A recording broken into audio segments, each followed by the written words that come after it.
تو بہن پھر ہمارے لیے بھی کربلا کی راجدھانی تک فریاد پہنچانے کا کوئی راستہ نکالو۔ ہو سکتا ہے ہماری گود کی ویران محفل ان کی کرپا سے جگمگا اٹھے۔ شریف کی بیوی نے مسکراتے ہوئے جواب دیا، کوئی ذریعہ تلاش کرنے کی بجائے خود ہی تم ان کا دھیان کر کے اپنے ٹوٹے ہوئے دل کی زبان میں ان سے فریاد کرو، تمہاری پکار ان کی چوکھٹ تک ضرور پہنچے گی۔ اس طرح کے معاملے میں اصل چیز دل کا یقین ہے، اور بہتر ہوگا کہ کربلا کی راجدھانی تک اپنا پیغام بھیجنے سے پہلے ان کے نام پر فاتحہ کیے ہوئے شربت کی چند گھونٹ پی لو۔ میرے خیال میں اس کی برکت تمہارے دل کی آواز میں ضرور شامل ہوگی۔ سونار کی بیوی نے نہایت عقیدت کے ساتھ شربت کے چند گھونٹ پی کر کربلا کی طرف منہ کیا اور دل میں شہزادہ کونین کی سرکار میں اپنا استغاثہ پیش کر دیا۔ دل کا یقین بھی غمزدوں کا کیسا خیر اندیش ساتھی ہے، اس کا اندازہ لگانا ہو تو تاریخ عالم کا مطالعہ کیجیے۔ زندگی کی ایسی بے شمار مہم آپ کو ملے گی جو صرف یقین کے بل پر سر ہوتی ہے۔ مثال کے طور پر اسی سنار کی بیوی کا واقعہ لے لیجیے۔ جب یہ اٹھ کر اپنے گھر واپس گئی تو اسے نامعلوم طور پر امید ہو گئی تھی کہ کربلا کی راجدھانی میں پیش کی ہوئی فریاد رائے گاہ نہیں جائے گی۔ دوسرے دن اس نے اپنے شوہر سے جب اس کا تذکرہ کیا تو وہ صرف اپنی لاڈلی بیوی کی دل دہی کی خاطر اس کی خوشی میں شریک ہو گیا۔ اسے قطعاً یقین نہیں آیا کہ صرف ایک خیالی بنیاد پر نامرادیوں کا وہ طلسم ٹوٹ جائے گا جسے توڑنے کے لیے عمر بھر کی جدوجہد بھی بیکار ثابت ہوئی ہے۔ اس کا ذہن کسی طرح اسے قبول نہیں کر رہا تھا کہ سید شریف کے ہاں جو بچہ تولد ہوا ہے اس کے پیچھے کسی کا روحانی تصرف کار فرما ہے۔ اس کا خیال تھا کہ ہر چیز کے ظہور کا ایک وقت معین ہوتا ہے، جب اس کا وقت آ جاتا ہے تو وہ چیز خود بخود ظاہر ہو جاتی ہے۔ عالم ہستی کا یہ کارخانہ ہمیشہ سے اسی ڈھنگ پر چل رہا ہے اور چلتا رہے گا۔ بیوی کی زبان سے سارا قصہ سن کر بھی اس کی مایوسی اپنی جگہ بدستور قائم رہی، لیکن بیوی کے دل کا حال بالکل الگ تھلگ تھا۔ وہ ہر وقت اس یقین کے اجالے میں رہتی تھی کہ شریف کی بیوی کی کہانی کبھی غلط نہیں ہو سکتی۔ اگر اس کی اجڑی ہوئی گود کی آبادی میں شہید کربلا کے روحانی فیضان کا دخل نہیں ہوتا تو کیا اسے ہزاروں روپے کاٹ رہے تھے جو اس نے خراج عقیدت کے طور پر فقیروں میں لوٹائے تھے۔ امید و خوش عقیدگی کے اسی ہجوم میں اس کی زندگی کا کارواں آگے بڑھتا رہا۔ کئی مہینے گزرنے کے بعد ایک دن اس کے شوہر نے اسے ایسا سخت طعنہ دیا کہ اس کے یقین کا آبگینہ گھائل ہو کے رہ گیا۔ اس دن سے وہ بہت اداس رہنے لگی، شاخ سے ٹوٹ جانے والے پتے کی طرح اس کے چہرے کی تمام رونقیں اڑ گئیں۔ اب شریف کی بیوی سے ملنا جلنا بھی اس نے کم کر دیا۔ اپنی زود اندیشی پر دل ہی دل میں اسے پشیمانی کا احساس بڑھنے لگا۔ اب پھر اس کی امیدوں کی دنیا تاریک ہو گئی۔ دل کا حال پھر اسی مقام پر پلٹ آیا جہاں سے 10ویں محرم کو اپنے سفر کا آغاز کیا تھا۔ انہی پرسوز اور جاں گسل مرحلے سے وہ گزر رہی تھی کہ اچانک ایک دن اسے ایسا محسوس ہوا کہ کسی مرکزی تمنا کی وہ حامل ہو گئی ہے، لیکن پھر اس نے خیال کیا ہو سکتا ہے یہ احساس کے شعور کی کوئی مصنوعی کیفیت ہو۔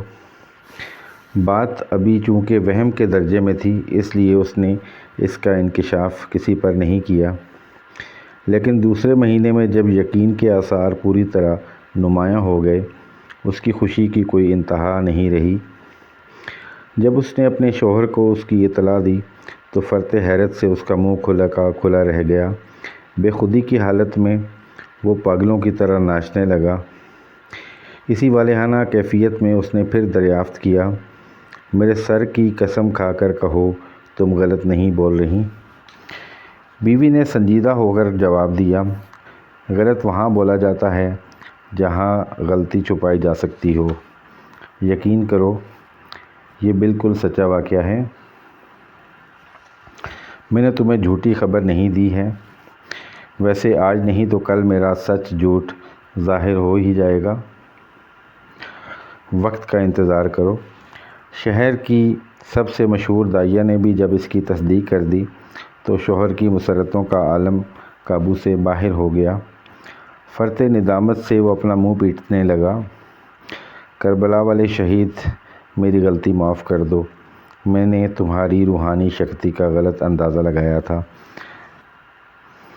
اپنی لا علمی سے میں نے تمہارے ادھیکار کا اطمان کیا ہے۔ دیالو مہاراج، میں اپرادھی ہوں، اپنی کرپا سے مجھے چھما کر دو۔ اسی دن شام کو ایک عرصے کے بعد سونار کی بیوی شریف کے گھر گئی اور اس کی بیوی سے سارا ماجرا کہہ سنایا۔ یہ خبر سن کر خوشی سے اس کی آنکھوں میں آنسو امڈ آئے۔ اسے سب سے زیادہ مسرت اس بات کی ہوئی تھی کہ اسے اپنے عقیدے کی صحت کا دوسرا تجربہ حاصل ہوا۔ اس نے مسکراہٹوں کی جگمگاہٹ میں سونار کی بیوی کو مبارکباد دیتے ہوئے کہا، دل کا یقین اپنا اثر لائے بغیر نہیں رہتا۔ یاد کرو میں نے تم سے اسی دن کہہ دیا تھا کہ مشکل کشائی کے لیے وہاں دھرم نہیں دیکھا جاتا، فریادی کا سوز و اخلاص دیکھتے ہیں۔ دعا ہے کہ خدائے کریم خیر و سلامتی کے ساتھ اس آغاز کو انجام تک پہنچائے۔ سونار کی بیوی نے جواب میں کہا، بی بی میں اپنی سرگزشت کہتی ہوں، یقین کرو میرا ستارہ گہن میں آ گیا تھا۔ وہ تو خیریت ہوئی کہ جس سرکار سے میں نے بنتی کی تھی انہوں نے فوراً ہی مجھے سنبھال لیا، ورنہ میرے دل کا وشواس اٹھتا جا رہا تھا۔ آج میں سوچتی ہوں تو شرم سے پانی پانی ہو جاتی ہوں۔ کبھی کبھی تو ایسی ہوک اٹھتی ہے کہ کربلا کی جس بھومی پر ان کا راج سنگھاسن رکھا ہوا ہے اسے آنکھوں سے لگا کر خوب پھوٹ پھوٹ کر روؤں۔ بہن، آج میں نے مان لیا کہ سارے جگت میں اسلام کی روحانی شکتی کا کوئی جواب نہیں ہے۔ سچ پوچھو تو ماننے کے قابل یہی دھرم ہے جس پر چل کر آدمی ایسا امر ہو جاتا ہے کہ مرنے کے بعد بھی اس کی روح کے گیان کا سوتا نہیں سوکھتا۔ خیر سے دن گزر گئے تو میں بھی اپنے سرکار کے نام پر فقیروں کو خیرات لٹاؤں گی۔ اسی دن سارے شہر کو معلوم ہوگا کہ میرے دل کے اندھے وشواس کا کیا جادو تھا۔ اب سنسار میں میرا کچھ نہیں ہے، جو کچھ ہے انہی کے چرنوں میں تجدیہ ہے۔ آج صبح ہی سے سنسار کے گھر پر شہنائی بج رہی تھی۔ اندر سے لے کر باہر تک سارا ماحول خوشی کی لہروں میں ڈوبا ہوا تھا۔ دور دور سے رشتہ داروں کی سواریاں اتر رہی تھیں۔ دوسری طرف شہر کے سارے فقیر ہجوم لگائے کھڑے تھے۔ آج اس کے یہاں بچی تولد ہوئی تھی۔ دل کی انجمن میں ارمانوں کا پہلا چراغ جلا تھا۔ ممتا کی ویران محفل آج پہلی بار آباد ہوئی تھی۔ فقیروں کو خیرات لٹاتے ہوئے فرط مسرت سے سونار کی آنکھیں ڈبڈبا آتی تھیں۔ وہ بے خودی کے حالت میں زور زور سے چلا رہا تھا، شہید کربلا کا اقبال سلامت۔ آج انہی کی کرپا سے ہمارا گھر جگمگا رہا ہے۔ ایک ایسی مری ہوئی حسرت جی اٹھی ہے جس کے لیے سارے جہان کی خاک چھان کر ہم مایوسی کی اتھاہ ساگر میں ڈوب چکے تھے۔ فقیر اپنی جھولیاں بھر کر دعائیں دیتے ہوئے واپس چلے گئے۔ ایک دو روز کے بعد باہر سے آئے ہوئے مہمانوں کی بھیڑ بھی چھٹ گئی۔ بہت سے مہمانوں کو سونار اور اس کی بیوی کا یہ انداز پسند نہیں آیا کہ وہ ہندو دھرم رکھ کر مسلمانوں کے پیر پیغمبر کا گن گا رہے تھے۔ بعض عورتوں نے سونار کی بیوی سے جھگڑا بھی کیا اور وہ روٹھ کر چلی گئیں، لیکن اس نے ان کے روٹھنے کی کچھ پرواہ نہیں کی۔ چھٹی کی رسم سے فارغ ہونے کے بعد اب لاڈلی بچی کی پرورش و پرداخت کا اہتمام شروع ہوا۔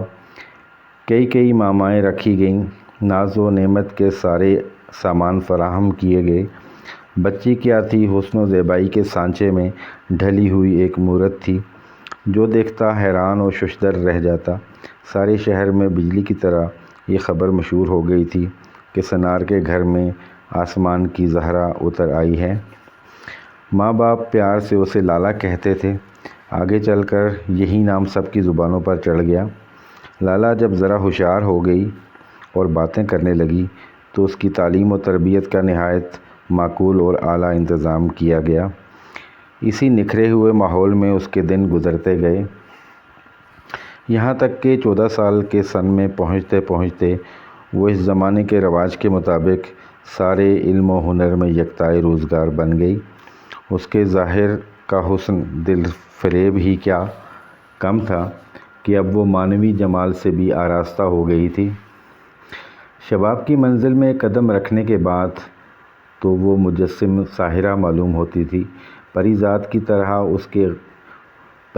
طرح اس کا غیر معمولی حسن سارے علاقے میں زبان زدہ ہو گیا تھا۔ ماں باپ بچپن سے ہی اسے گھر سے باہر نہیں نکلنے دیتے تھے کہ کہیں نظر نہ لگ جائے، اور اب تو سوائے باد صبا کے کوئی اس کی خوابگاہ کے دروازے تک بھی نہیں جا سکتا تھا۔ گھر والوں کو چھوڑ کر وہ باہر کی عورتوں سے پردہ کرتی تھی۔ ایسی باحیا اور غیور فطرت لے کر وہ پیدا ہوئی تھی کہ کبھی کبھی آئینے میں اپنا سراپا دیکھ کر رو پڑتی تھی۔ اسے ہمیشہ یہ فکر دامنگیر رہا کرتی تھی کہ ہوس پرستوں اور بدکماشوں کی اس دنیا میں وہ کہاں اپنے لیے چھپنے کی جگہ تلاش کرے۔ کب تک ننگی تلواروں کا پہرا اس کے حسن جہاں تاب کی حفاظت کرے گا۔ جس ماحول میں اس کی پرورش ہوئی تھی وہ شہید کربلا کی عقیدت میں ہر وقت شرابور رہا کرتا تھا۔ بات بات پر اس کی ماں کربلا والے سرکار کی دہائی دیا کرتی تھی۔ ویسے تو شعور کی منزل میں قدم رکھتے ہی اسے معلوم ہو گیا تھا کہ وہ کربلا والے سرکار کے گھر کی بھیک میں ملی ہے، لیکن اب قدم قدم پر ان کی عقیدت کے ہنگامہ شوق نے اسے ایسا وارفتہ عشق بنا دیا تھا جیسے کربلا ہی کی خاک سے اس کی سرشت تیار ہوئی ہو۔ اس دلگیر تعلق کا نتیجہ تھا کہ وہ سال میں صرف ایک بار 10ویں محرم کو سید شریف کی مجلس میں شرکت کے لیے اپنے گھر سے باہر نکلتی تھی۔ کربلا کی درد انگیز سرگزشت سن کر وہ پھوٹ پھوٹ کر رونے لگتی تھی۔ مجلس سے اٹھنے کے بعد بھی کئی دن تک اس کی پلکوں کا آنسو جذب نہیں ہوتا تھا۔ سبز جوڑا پہن کر جب وہ مجلس کے لیے تیار ہو جاتی تو ایسا لگتا تھا کہ کسی شاداب چمن کی ساری رعنائیاں اس کے دامن میں سمٹ آئی ہیں۔ خواتین کی بزم میں پہنچ کر وہ ماہ کامل کی طرح سب میں نمایاں اور روشن رہتی تھی۔ جب اس کی عمر 18 سال ہو گئی تو والدین کو اس کی شادی کی فکر دامنگیر ہوئی۔ سارے علاقے میں اس کے حسن و شباب کی قیامتوں کا ڈنکا بج رہا تھا۔ غائبانہ طور پر اس کے عشاق کی کمی نہیں تھی۔ سینکڑوں دیوانے صرف اس گھر کے دیدار کے لیے آتے رہتے تھے جو اس غیرت ماہ و انجم کی چاندنی کا گہوارہ تھا۔ بڑے بڑے راجاؤں، نوابوں اور جاگیرداروں کے پیغامات کا انبار لگ گیا۔ علاقے کے جاگیردار کا بیٹا تو ہزار جان سے اس پر شیفتہ تھا۔ صبح و شام اٹھتے بیٹھتے اسی کے نام کی مالا جپتا تھا۔ وہ بڑا ہی ضدی، ہوس پرست اور عیاش قسم کا نوجوان تھا۔ کبھی ہیکل گنڈوں کا ایک گروہ اس نے پال رکھا تھا جو اس کی شبستان عیش کو گرم کرنے کے لیے آئے دن دوشیزاؤں کے گھروں پر چھاپے مارتے رہتے تھے۔ بڑے نازوں کا پلا ہوا وہ اپنے ماں باپ کا اکلوتا بیٹا تھا۔ ساری ریاست میں اس کی راج ہٹ مشہور تھی۔ سنار کی بیٹی کے حسن و جمال کا شہرہ سن کر وہ دیوانہ ہو گیا تھا۔ اس کے حاصل کرنے کی ساری کوششیں جب بیکار ہو گئیں تو اداس و ملول چہرہ بنائے ہوئے وہ اپنی ماں کے پاس آیا اور فیصلہ کن انداز میں کہا، جونپور کے سنار کی بیٹی سے اگر میری شادی نہیں ہوئی تو میں زہر کھا کر جان دے دوں گا۔